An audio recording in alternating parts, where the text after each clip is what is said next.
Hello, my name is Jaclyn Kim, and today's video will be the first steps to vibrato. If you haven't watched the introduction video of vibrato, make sure you watch that one first and then come back to this one. So the first thing we're going to do in today's video are what I call wiggly fingers. So you take your first finger and make sure it's your instrument hand and place it on top of your thumb and go back and forth, wiggling your finger, that first joint on your finger. Back and forth. So you want to have a square finger and then a flat finger, and do it as many times as you can and slowly get a little bit faster at it. This will help your vibrato be more flexible, more free, and not tense. And then switch to your second finger, third finger, and then fourth finger. And fourth finger might be the hardest finger, but you'll get it. Just practice, practice, practice. And these exercises are so easy. You can do them whenever you want, when you're watching TV, when you're bored in class. You know, just take your fingers and get that flexibility, the fastness, and the looseness. You want it to be very loose, not rigid. After you've done that for a little while, take your violin in play position. Place all of your fingers on the D string or A string. Now you don't want to pinch your string, you don't want to press down your string, you just want to touch the string and move your arm back and forth. So you're opening and closing your elbow.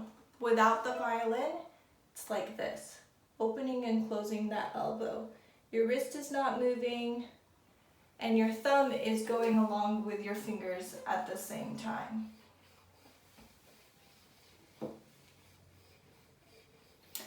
And as you feel more comfortable doing that, you can make the range of it a little bit smaller and then a little bit faster. Make sure that all of your fingers are very curved. You don't want them flat. You want them standing on their tippy toes or on top of their head, nice and curved. Think about the tip of your finger is pointing down towards your string.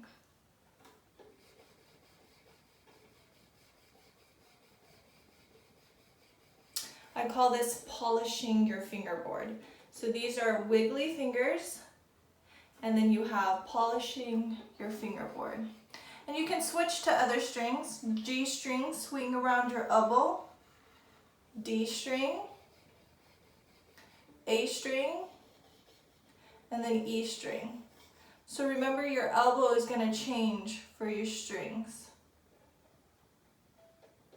I would suggest doing these two exercises for about a week or two until they feel easy and you can do it without even thinking. It's not tense, it's very flexible, very free. So as long as that takes you, go ahead and do those two exercises. When you have mastered those exercises, put your first finger on your D string, place it around E, and start with a very square finger, and then you're going to open up your arm like we did in the polishing the fingerboard. We're going to open up the arm and the first finger is going to become flat. So you want to start with a finger that's very square, pull back your arm until your finger is flat, and then you go back to the original position. So it'll look like this, square, square curved finger, pull back your arm, flat finger, square, flat, square, flat, square, flat. And you can see that my wrist is not really moving that much. It's all coming from opening and closing this elbow. Try it with your second finger, square finger, open the elbow, flat, square, flat, square, flat, square, flat. And then third finger, square, which means curved, flat finger, close the elbow, open the elbow, close the elbow, open the elbow. And as I'm adding my fingers, I keep the rest of the fingers down. It's just a little extra practice. And then fourth finger.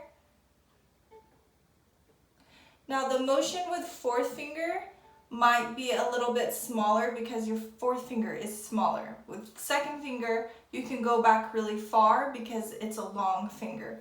Fourth finger is a short finger, so you might only be able to open the elbows a smaller distance. Now really practice these 3 exercises a lot. Make sure you practice these and you master these before you move on to the next level. Because if you move on too quickly, your vibrato can become very unorganized and it will become very frustrating. So make sure you really master these 3 exercises. And once you have, go ahead and look for the next vibrato video and we'll do some vibrato exercises with the metronome. If you have any questions, feel free to leave them in the comments. Don't forget to hit the like button and subscribe, and I'll see you in the next video. Bye!